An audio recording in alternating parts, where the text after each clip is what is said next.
Warahmatullahi Wabarakatuh. Hai sahabat Bawaslu sekalian dimanapun Anda berada.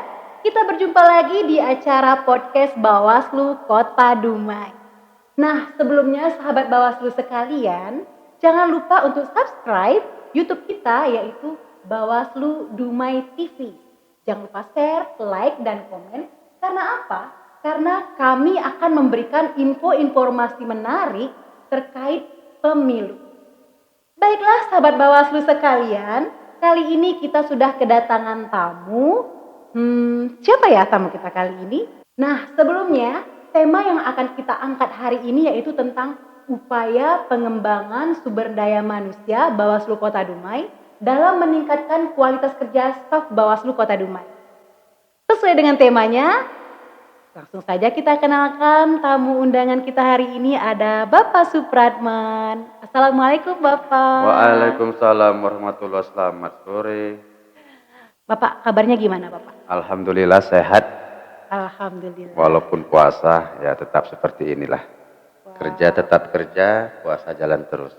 Nah, itu dia. Ini dia, tetap semangat. Harus.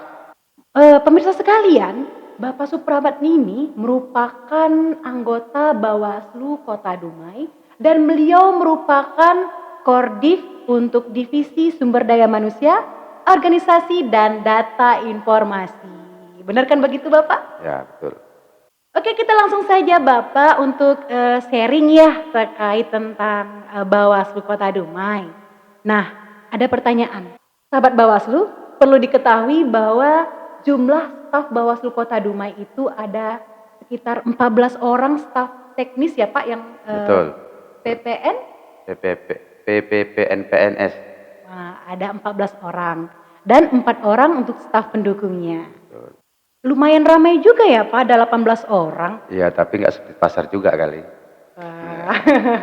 Kalau pasar ya ramai. Ya kalau mau sepi di kuburan kan gitu ya. Iya. Kalau di hati Pak cuma 1 ya Pak ya? Ya biasa juga 2-3, tergantung. Iya kan. Masya Allah. Baik Bapak, kita langsung saja. Sejauh ini terkait kinerja staf Bawaslu Kota Dumai ini pada pemilu dan pilkada sebelumnya seperti apa ya Pak? Nah baik untuk kinerja para staf PPNPNS yang ada di Bawaslu Kota Dumai, ya mereka sesuai tupoksi masing-masing. Yang mana tupoksi itu sudah tertuang dalam Perbawaslu nomor 3 tahun 2020. Jadi di sini di Bawaslu Kota Dumai sendiri itu kan terbagi di dalam beberapa divisi. Oleh karenanya para staf tersebut tergabung di beberapa divisi tersebut. Nah, jadi sesuai dengan divisinya, maka sesuai juga lah mekanisme bagaimana mereka bekerja di Bawaslu Kota Dumai. Seperti itu. Divisi apa aja ya Pak, bisa dijelaskan? Nah, di Bawaslu Kota Dumai itu ada 3 divisi karena memang 3 komisionernya. Nah, lain halnya di daerah lain yang 5 komisionernya untuk Bawaslu-nya. Nah, divisi yang pertama yaitu sumber daya manusia, organisasi, dan data dan informasi. Itu yang mengampu untuk saat ini adalah saya. Terus yang kedua, divisi pengawasan, hubungan antar lembaga dan hubungan antar masyarakat, yaitu diampu oleh Ketua Bawaslu Kota Dumai. Dan yang ketiga, divisi hukum, penindakan pelanggaran dan sengketa, itu diampu oleh Bapak Tri.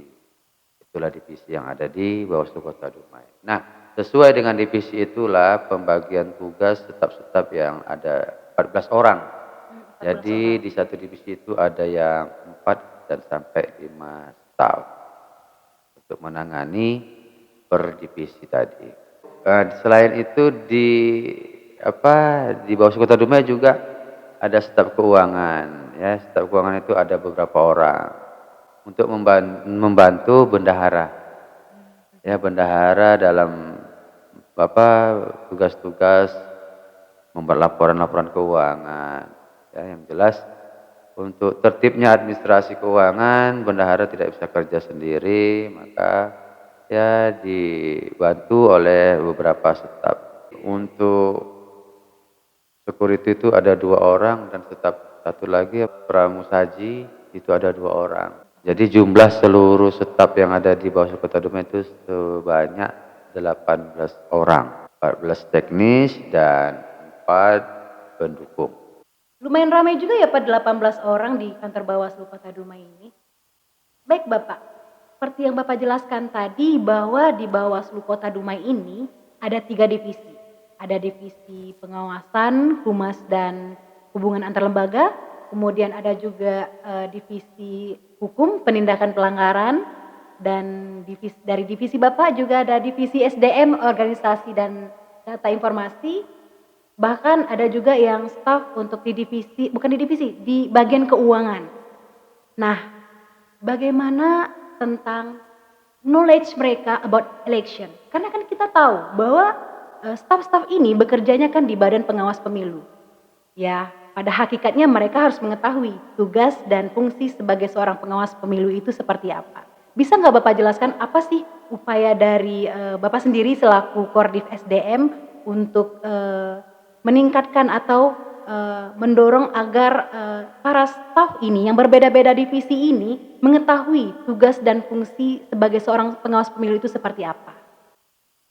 Nah, baik, untuk kiat-kiat apa yang perlu dilakukan ya, pada staf di Bawaslu Kota Dumai itu yang pertama kita melihat dulu kemarin ada evaluasi setiap tahunnya kita buat.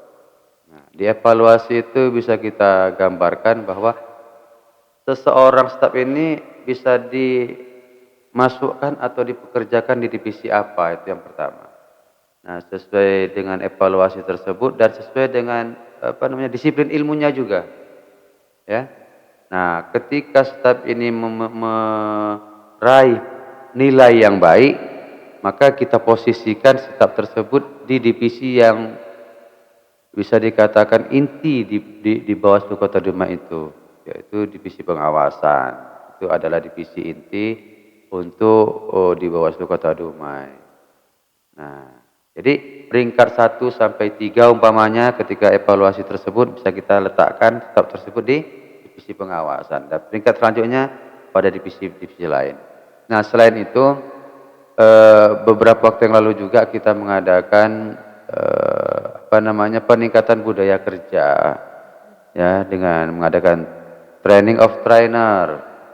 Nah, itu juga sangat menentukan ya staf-staf tersebut apakah staf tersebut itu mampu menegakkan disiplin, mampu bekerja sama, ya, mampu solid dengan teman-temannya, kan seperti itu. Nah, semua kegiatan tersebut untuk apa? Untuk ya meningkatkan ilmu pengetahuan dan pengalaman para staf akan kerja di Bawaslu ini. Dan beberapa waktu yang lalu juga divisi pengawasan dan divisi hukum mengadakan pelatihan. Nah, di dalam pelatihan tersebut juga sebelum sesi materi digelar, ya, para staf itu diberikan pretest untuk melihat sejauh mana para staf tersebut menguasai materi-materi yang belum diberikan oleh para narasumber. Nah, setelah itu juga sehabis materinya para staf juga diberikan post test. Nah, dari situ hasil pretest dan post test kita bisa melihat bahwa perkembangan ilmu pengetahuan dan wawasan para staf ini bertambah atau menurun. Nah, disitulah untuk menggenjot pengetahuan para staf seharusnya bekerja di Bawaslu ini. Ya, tidak hanya kita bekerja itu nunggu tugas dari pimpinan, tapi staf-staf itu juga harus kreatif, harus penuh inovatif. Untuk apa? Untuk dirinya dan memajukan Bawaslu Kota Dumai ini. Nah, mungkin seperti itu yang kita lakukan. Nah, intinya TOT atau training, apa tadi namanya Bapak? Training of trainer. Training of trainer, intinya untuk menilai kekompakan dari staf dalam bekerja begitu ya Bapak ya? Ya, salah satunya seperti itu. Yang jelas kita mau melihat Ya bagaimana mereka itu disiplinnya ada, kerjasamanya ada, terus solid dan loyalitasnya dengan pimpinan itu juga kuat. Nah seperti itu yang mau kita lihat di diri masing-masing staf ini. Masih ada enggak? Apakah sudah layu atau bisa semakin bertambah dengan adanya kegiatan TOT tersebut? Nah wujudnya setelah kegiatan TOT. Nah implikasinya adalah ya bekerja sehari-hari di kantor ya, Bawaslu Kota Dumai itu gitu. Baik Bapak, intinya raker tersebut yang dilakukan oleh masing-masing divisi agar semua divisi yang ada di Bawaslu Kota Dumai ini mengetahui tugas dari pengawas pemilu. Jadi ada beberapa raker kemarin ya Bapak yang dilakukan oleh Bawaslu Kota Dumai untuk stafnya begitu ya Bapak? Ya betul. Jadi untuk lebih jelasnya rapat kerja atau yang disebut dengan bimbingan-bimbingan teknis yang diberikan kepada para staf itu sifat dan tujuannya adalah demi ya membuka lagi wawasan ya, pengetahuan di semua staf dan di semua divisi. Karena tujuannya adalah agar para staf semua itu mengerti ya apa yang harus mereka kerjakan di Bawaslu Kota Dumai ini. Ya, sesuai dengan divisi masing-masing. Tapi yang namanya raker itu ya semua staf ikut. Walaupun dia di divisi pengawasan, ketika ada raker hukum ikut. Seperti itu. Jadi tidak ada salahnya satu staf di divisi pengawasan umpamanya ketika dia mengetahui tentang hukum. Nah, itu pun harus wajib. Artinya apa? Di semua staf yang ada di Bawaslu, yang bekerja di Bawaslu Kota Dumai ini tidak hanya harus tahu di divisinya saja, tapi semua dia harus tahu. Nah, bagaimana nanti cara rekrutmen, kan gitu, rekrutmen badan ad hoc. Ya tidak hanya staf yang di divisi SDM yang tahu gitu. Nah, di divisi pengawasan juga harus tahu, di divisi hukum juga harus tahu stafnya. Ya begitu juga dengan hal-hal yang dikerjakan oleh keuangan, tapi keuangan itu khusus ya, keuangan itu khusus orangnya karena itu memang perlu ketelitian ya. Keuangan itu harus khusus, tapi begitu pun staf-staf keuangan ketika ada tugas pengawasan di lapangan, mereka harus siap gitu. Nah, ketika ada nanti umpamanya yang mau di apa namanya itu hukumnya di pendidikan pelanggaran, nah, itu harus tahu juga staf keuangan. Diminta keterangan apa nih kemarin saya agak lupa sedikit, sidang ya, klarifikasi. Nah, sidang klarifikasi itu tidak hanya staf hukum aja yang harus tahu, yang harus mengerjakan. Nah, staf SDM, staf pengawasan, bahkan staf keuangan harus tahu mekanisme bagaimana caranya meminta klarifikasi. Kalau ada laporan atau temuan yang kita terima waktu di tahapan.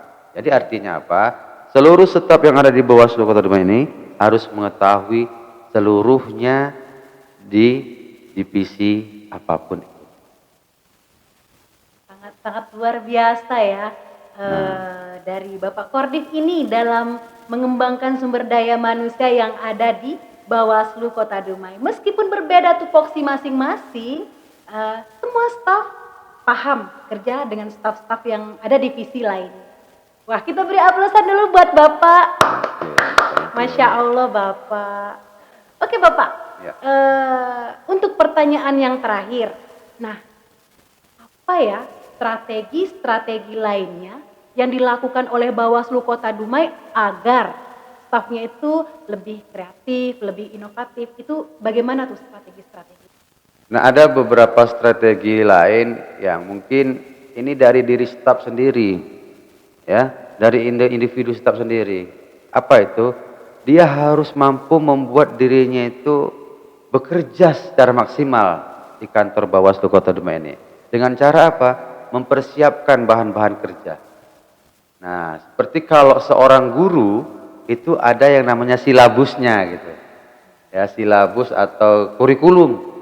Nah, begitu juga tidak salahnya juga ketika menjadi staf Bawaslu itu membuat rencana-rencana kerja. Hari ini umpamanya Senin, diawali dengan apel pagi. Nah setelah apel pagi dia mau buat apa gitu. Nah seperti itu. Jadi ada planning-planning kerja setiap harinya di setiap minggunya. Nah itu ya ketika staf saya di SDM umpamanya dia dapat melaporkan kepada saya di setiap hari Jumat umpamanya. Nah ini Pak laporan saya hasil kerja saya dari Senin sampai Jumat hari ini seperti itu. Nah jadi inisiatif-inisiatif, kreativitas-kreativitas yang ditimbulkan atau dimunculkan oleh para staf itulah salah satu strategi yang memang dari diri staf itu sendiri ya. Ini tanpa paksaan ya, tanpa juga perintah daripada pimpinan. Jadi artinya kita berusaha untuk bagaimana para staf itu agar berkreatif, inovatif dan informatif. Mungkin itu. Intinya dari Bawaslu sendiri itu sudah melakukan program-program ya Pak ya, Ya, untuk udah banyak kita lakukan mensupport staf ini agar betul, bisa maksimal dalam bekerja begitu ya Pak ya. Tergantung stafnya sendiri. ya betul. Pak ya. Nah kalau menurut Bapak nih staf-staf Bawaslu di Kota Dumai ini bagaimana? Ya sepanjang hari ini dari beberapa tahun yang lalu ya rasanya baik-baik saja. Karena bukan apa-apa kalau kita lihat-lihat pekerjaan dan kita lihat-lihat apa yang telah dihasilkan dari pekerjaan tersebut, saya rasa sebanding. Seperti itu ya. Karena bukan apa-apa, berat pun pekerjaan di Bawaslu, di kantor Bawaslu Kota Dumai ini, tapi hasil yang berat tersebut telah dibayarkan dengan ya cukup lumayan. Harapan Bapak apa ya kepada staf-staf Bawaslu Nah, Kota ini yang Dumai lebih penting. dalam persiapan untuk menyongsong Nah. pemilu serentak 2020? Nah, ini yang lebih penting ya. Jadi harapan saya selaku salah satu pimpinan Bawaslu Kota Dumai kepada staf-staf itu ada cobalah terus disiplin. Dan bagaimana cara kita mengawas yang lebih profesional lagi. Jangan lupakan yang namanya kerjasama, teamwork. Nah, besok ada tahapan, itu sangat penting. Karena tanpa kerjasama, itu kita tidak akan berhasil. Yang tidak kalah pentingnya adalah selalu berdoa kepada Tuhan dan mohon kepada Yang Maha Kuasa selalu kita diberikan kesehatan, kemudahan dalam urusan, sehingga apapun yang kita kerjakan selalu mendapat berkah dan ridho daripada Tuhan Yang Maha Esa. Itu yang terpenting. Baik Bapak, terima kasih atas waktunya yang sudah sharing kepada kita ya. Baik sahabat Bawaslu Kota Dumai, terima kasih telah menyaksikan podcast Bawaslu Kota Dumai. Nah, kita akan bertemu lagi di acara podcast selanjutnya yang pastinya dengan informasi-informasi yang menarik. Bersama rakyat, awasi pemilu, bersama Bawaslu tegakkan keadilan pemilu. See you. Hahaha.